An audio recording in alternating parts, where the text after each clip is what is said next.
હકીકત એ છે કે મેં પણ એમના ઇન્ટરવ્યૂ જોયા છે. સ્ટાર્ટિંગ હું એમના જ સવાલોથી કરીશ જ્યાં એમને એમ કીધેલું છે કે એના ફાધર ઓફ થઈ ગયા તો એ મારી દીકરી પ્લેનમાં આવી ગયા. તો આજે તમે લોકો જવાબ આપો કે મને ખબર પડી હોય કે મારા ફાધર હવે આ દુનિયામાં નથી તો હું 2 મિનિટે રાહ જોઈ શકું? મારી ઉપર એ વખતે શું થયું એ તો હું જ જાણીશ. એટલે મેં ફ્લાઇટની ટિકિટ તરત જ કરાવી અને મેં સવાર 5 વાગ્યાની ટિકિટ કરાવીને 6:30 સુધી હું અહીંયા હતી. તો એમનો કહેવાનો મતલબ શું હતો કે બધું વિધિ પતી જાય પછી હું પહોંચું? અને મેં જ બધી વિધિ કરેલી છે, મારા હાથે કરેલી છે અને મારા હાથે જ મેં અંતિમ સંસ્કાર કરેલા છે. તો આજે હું દીકરી થઈ અને આટલી હિંમત રાખીને આટલી વસ્તુ કરતી હોય અને એમનો સવાલ એમ છે કે પહોંચી કઈ રીતના ગઈ? કેમ હું મારા બાપની આખરી વિધિમાં તમે એમ બી ઈચ્છતા હતા કે હું એને જોઈ પણ નહીં શકું? પહેલા તો એ લોકોએ મને જણાવ્યું જ નથી. મારા પપ્પા મારો નંબર મારા પપ્પાના ફોનમાંથી ડિલીટ થઈ ગયો હતો. એ રેકોર્ડિંગ મારી સામે છે. મારા પપ્પા મારા ભાઈને એમ કહે છે મારે મારી દીકરી સાથે વાત કરવી છે, તું નંબર આપ. મારો ભાઈ મારી સાથે 24 કલાક કનેક્ટેડ હતો, 365 ડેઝ કનેક્ટેડ હતો. તો એને ફોનમાં એમ કેમ કીધું મારી પાસે નંબર નથી, હું તમને ગોતીને આપું છું? તમે કનેક્ટેડ હોવા છતાંય તમે ખોટું બોલો છો કે તમારી પાસે મારો નંબર નથી. અને બીજો સવાલ એમને એમ કર્યો કે 14 વર્ષ થયા ક્યાં? 14 વર્ષ થયા હું મારી મમ્મા નથી આવી, પણ હું મારા ફાધર સાથે કનેક્ટેડ હતી સ્ટાર્ટથી લઈને એન્ડ સુધી. આ જ્યારે 2012માં અલગ થયા ત્યારે 1-2 વર્ષ મારા પપ્પા મારી સાથે નહોતા બોલ્યા. એનું રીઝન એ હતું કે તું તારી મમ્મી સાથે વહી ગઈ ને તે તારા બાપ પાસે ના રહી એટલે તું મને મૂકીને જતી રહી, મારાથી ગુસ્સા હતા એટલે. પણ જ્યારે પાછું મારા પપ્પા મારી સાથે વાત કરવા માંડ્યા ત્યારના 2017-2016ના બધા પ્રૂફ છે મારી પાસે, એ પણ હું તમને હમણાં બતાવીશ. અને હતી નથી આ તો મારી પાસે પ્રૂફ છે ને હું સેફ છું. પણ અગર નાઈ આવી હોય તો હું એનું જ લોહી છું ને, અને મારો હક થાય. એમની ગમે તે વસ્તુ હોય એમાં મારો હક થાય. અને અત્યારે જે એ વસ્તુ ઘણી વારંવાર એ બધા ઇન્ટરવ્યુ એમ જ કહે છે પૈસા માટે. આ મુદ્દો પૈસાનો હોત તો હું પેલા 1 વર્ષ આટલી રાજ ના જોત. 1 વર્ષ પહેલા જ મેં આ એક્શન લઈ લીધું. અત્યારે મુદ્દો એ છે કે તમે લીગલ એક્શન લીધા પછી તમે મારી મમ્મી જ્યારે ઘરમાં એકલી હોય ત્યારે તમે એને ટોર્ચર કરવા, એમને ધક્કો મારી, તમે તમારી દાદાગીરી બતાવવા તમે મારા ઘરમાં ઘૂસી ગયા અને એમને મારવાની કોશિશ કરી. આ મુદ્દો એ છે. અને મેં ઇન્ટરવ્યુમાં એ પણ જોયું, હું ક્લિપ પણ પાછી અગર તમે લોકો એડ કરી શકતા તો કરજો, જેમાં મારા દિનેશ અદા દાંત કાઢીને એમ કે છે અહીં તો ગયો તો મારો છોકરો. એનો મતલબ તમને મજાક લાગે છે કે તમારો છોકરો ફૂલ દારૂ પી અને મારી મમ્મી પાસે એકદમ બદતમીઝી કરવા માંડ્યો, એ તમને મજાક લાગે છે?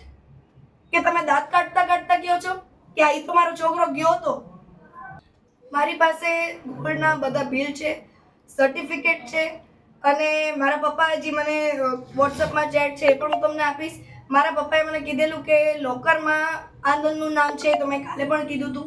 એમાં મેં ખાલી એક અરજી આપેલી હતી કે મારા જે સર્ટિફિકેટ્સ છે ગોલ્ડના એના વિના આજકાલ ઇલીગલ કાંઈ ચાલતું નથી. કાલે પણ હું બોલી હતી કે ઇલીગલ સોનું પણ નથી વેચાતું. તો જે સર્ટિફિકેટ, જે બિલ, જે ઓરિજિનલ બિલ બધું મારી પાસે છે, હું રજૂ કરીશ તો એ પછી તમને ખબર પડી જશે કે સોનું હતું કે નથી. તમે સદસ્યના નામે છે. આજે અગર હું તો કોઈ નથી હોતી કે ડિટેલ્સ કઢાવવાવાળી, તમે પ્લીઝ અગર તમારી પાસે એવા હોય કે જાણકાર ડિટેલ્સ કાઢી આપે, એ નામે ક્યારે થઈ ખાલી તમે એ જોઈ લો.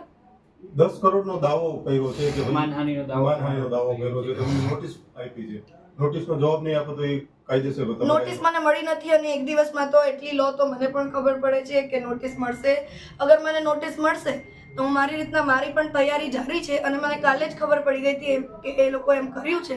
કાંઈ વાંધો નહીં, હું પણ રેડી છું. મોરબીથી અને અલગ અલગ જગ્યાએથી પાટીદાર સમાજના આગેવાનો તમને તમારા પરિવારને મળવા આવ્યા છે. હવે શું આશા છે તમને સમાજ પાસેથી? સમાજ પાસે બસ એટલી આશા છે કે સપોર્ટ કરજો. જે સત્ય હોય એનો સપોર્ટ કરજો. હું એમ નથી કહેતી કે મારો જ સપોર્ટ કરજો. જે તમને લાગે સત્ય છે, આજે હું પ્રૂફ સાથે વાત કરીશ તો મારો સપોર્ટ કરજો, પણ ન્યાય આપજો. ક્યાંય ખોટી રીતના કોઈનો ખોટો સાથ નહીં આપતા. બસ એટલી જ રિક્વેસ્ટ છે.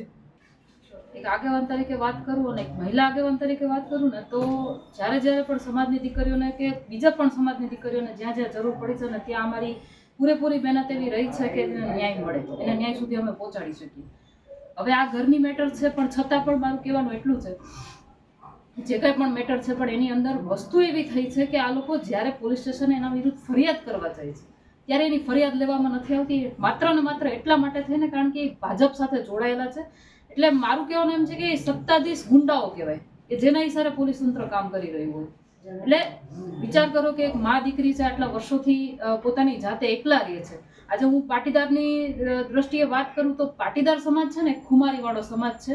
એ બીજા પણ કોઈ હેરાન થતા હોય, બીજા કોઈ પણ બેનો દીકરીઓ પણ હેરાન થતી હોય ને તો એનાથી ના જોવાય અને એની મદદે પહોંચી જતો હોય.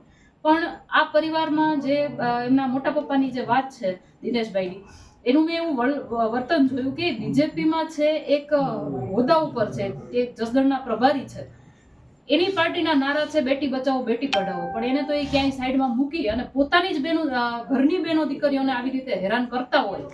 કોર્ટ મેટર ચાલતી હોવા છતાં પણ જો એ ઘરે આવી અને એના કહેવાય ને કે મહિલાના કાઠલા પકડીને એવી રીતે એનું વર્તન હોય, એવું લુખા તત્વો જેવું એનું વર્તન હોય, તો એક પાટીદાર તરીકે પણ એને હું એમ કહું છું કે શરમજનક વાત કહેવાય. પરિવારની વાત છે એ સ્વાભાવિક છે, પરંતુ જે રીતે પરિવારને અમે મળ્યા અને એમને જે એમની વ્યથા કીધી કે બેન એકલા રહીએ છે અને જ્યારે બેન એકલા રહેતા હોય ત્યારે રાત્રે 10:30 11 વાગે આવી અને કોઈ પણ જાતની પારિવારિક ચર્ચા હોય તો પણ ભલે અને અન્ય કોઈ પણ ચર્ચા હોય તો પણ ભલે, કોઈ પણ વ્યક્તિએ આવી રીતે આવીને એમની મંજૂરી વગર ન કરવી જોઈએ. બીજી વાત, જે રીતે બેન કહે છે એ વાત જો માની આપણે તો ડ્રિંક કરેલું હતું, દાદાગીરી કરતા હતા, ઘરમાં ઘૂસી જવાનો પ્રયત્ન કરતા હતા. હું માનું છું કે પારિવારિક જ વાત છે અને મિલકતની જ વાત છે. બહુ મીડિયાના માધ્યમથી કહું છું તો દાદાગીરી કરવાની ક્યાં જરૂર હતી? આમ છતાંય પરિવારે જ્યારે પોલીસને ફોન કર્યો, પોલીસની હાજરી હોય છે, તો પોલીસની હાજરીમાં જ્યારે વાત થાય છે ત્યારે પોલીસે ખરેખર બેનની વાત સાંભળી, ઘટના સ્થળની મુલાકાત પોલીસે જ્યારે લીધી તો એમની એફઆઈઆર લેવી જોઈએ અને કાંઈ નહીં તો કાંઈ નહીં 151 કરીને પણ કાર્યવાહી કરવી જોઈએ. આજ સુધી મીડિયાનો આટલો સહયોગ હોવા છતાં પણ આ પોલીસ તંત્રને એક મહિલા ઘરે એકલી હોય અને 3 લોકો આવીને ડરાવે ધમકાવે એવો બેનનો આક્ષેપ છે. આમ છતાં પણ રાત્રે 2 વાગ્યા સુધી બેન ત્યાં બેસ્યા છતાં પણ આજ સુધી પોલીસે કોઈ કાર્યવાહી સામેવાળા ઉપર કરી નથી. આપણે કાનૂની રાજની વાત કરીએ છીએ, ન્યાયતંત્રની વાત કરીએ છીએ. આપણા ગૃહમંત્રી ખૂબ પોલીસનો વ્યવહાર કેવો છે એવો પ્રશ્નો કરી રહ્યા છે, જાહેરમાં મીડિયાના માધ્યમથી પણ કરે છે. ત્યારે રાજકોટ પોલીસે જે કોઈ ડિપાર્ટમેન્ટ અહીંયા લાગતો હોય પોલીસ સ્ટેશન, એમને આ બેનને ન્યાય અપાવવો જોઈએ અને બેનની સાથે રહેવું જોઈએ. એકલા છે, મહિલા સશક્તિકરણની માત્ર વાતો ભાષણમાં અને ચોપડામાં ન ચાલે. પારિવારિક અને મિલકત એ જે હોય કોર્ટમાં જોઈ લેવાય છે, પરંતુ આ રીતે દાદાગીરી કરીને બેનની ઈચ્છા વિરુદ્ધ ઘરમાં આવવું અથવા તો ઘરમાં આવવાનો પ્રયત્ન કરવો એ કોઈ રીતે સામાજિક રીતે ચલાવી ન શકાય. એ વાત સ્પષ્ટ છે. શું અને કઈ રીતે મદદ કરવામાં આવશે? કારણ કે સમાજ મોટો છે, સમાજની અંદર બુદ્ધિજીવી અગ્રણીઓ પણ રહેલા છે. દુઃખની વાત છે કે જે દિનેશભાઈ છે એ બહુ ભારતીય જનતા પાર્ટીના મોટા નેતા છે, સમાજના બહુ મોટા આગેવાન છે અને સુફિયાની સલાહો અમે બધાય આગેવાનો સ્ટેજ ઉપરથી દેતા હોય કે સમાજની એકતા, પરિવારની વાતો, પણ એ આપણા જ જીવનમાં કે આપણા જ ઘરમાં ન હોય તો આપણે બોલવાનો અધિકાર નથી. એ હું મારાથી શરૂ કરી અને દિનેશભાઈ સુધી પૂરી કરીશ. જ્યારે આપણે આગેવાન તરીકે સ્ટેજ ઉપરથી ભાષણો આપતા હોય ત્યારે પહેલી ફરજ આપણી એ બને છે કે મારે મારા પરિવારની એકતા છે કે નહીં, મારા પરિવારમાં તો બધું બરાબર છે કે નહીં. એટલે આગેવાનને તો જતું કરીને પણ હું એમ નથી કહેતો કે આ બહેનનો કે આ પરિવારનો કોઈ વાંક જ નહીં હોય, કદાચ હોય તો પણ એ મા દીકરી એકલા છે. ભાઈ એમના એટલે કે એમના પતિ 11 મહિના પહેલા આ દુનિયા છોડીને જતા રહ્યા છે, તો દિનેશભાઈની તો ઉલટાની વધુ જવાબદારી આવે છે. વાતમાં એવી પણ મળી કે મા દીકરી અલગ રહેતા હતા તો પણ એ પરિવારનો હિસ્સો તો છે જ. એમની પાછળ એ દિનેશભાઈના ભાઈનું જ નામ લાગવાનું છે, એ જ સરનેમ અમૃતિયા લાગવાની છે, એમના મોટા પપ્પા છે. તો મારી આ તકે મીડિયાના માધ્યમથી સમાજના તમામ શ્રેષ્ઠીઓને એ વિનંતી છે કે આ મીડિયા સુધી વાત જ ન પહોંચવી જોઈએ, પોલીસ સ્ટેશન સુધી વાત જ ન પહોંચવી જોઈએ. આપણે એક બાજુ સમાધાન પંચ ચલાવીએ છીએ, એક બાજુ સુફિયાની વાતો કરીએ છીએ એકતાની, અને એક બાજુ સમાજના શ્રેષ્ઠીઓ જ પોતાના પરિવારને જ ન્યાય ન અપાવી શકતા તો આવી વાતો કરવાની આપણે જરૂર નથી.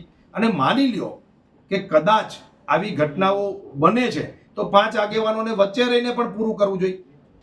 કહેવાનો મારો મતલબ એટલો છે કે સમાજ જીવનમાં જ્યારે તમે આગેવાન તરીકે હોય, એક નેતા તરીકે હોય, તમને જ્યારે સત્તાનું પીઠબળ હોય ત્યારે તમારે વધુ જતું કરવું જોઈએ. નહીં કે તમારે દાદાગીરી કરી, સત્તાનો ઉપયોગ કરી, પોલીસનો ઉપયોગ કરીને એક મા દીકરી લાચાર હોય એને તમે દબાવો. આ કોઈ રીતે ચલાવી ન શકાય. આ રાજકોટ પોલીસને પણ અમારી વિનંતી છે મીડિયાના માધ્યમથી કે તમે મહેરબાની કરીને આમની એફઆઈઆર લઈ લો.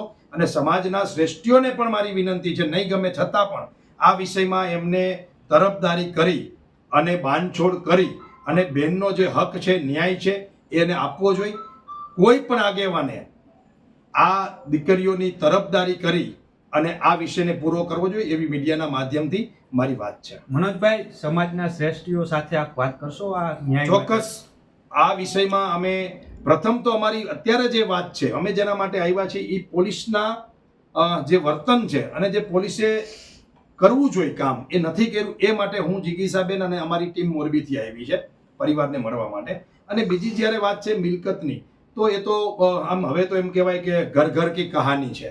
એટલે એ વિષય કોર્ટમાં પતે તો કોર્ટમાં અને સમાજના સ્ટેજ ઉપર પતે તો સમાજના મોભીઓ દ્વારા એ પતશે, એ મને વિશ્વાસ છે. પણ હાલ પોલીસનો જે રોલ છે એ નિંદનીય છે અને એમાં પોલીસે કામગીરી કરવી જોઈએ એવું અમારું માનવું છે.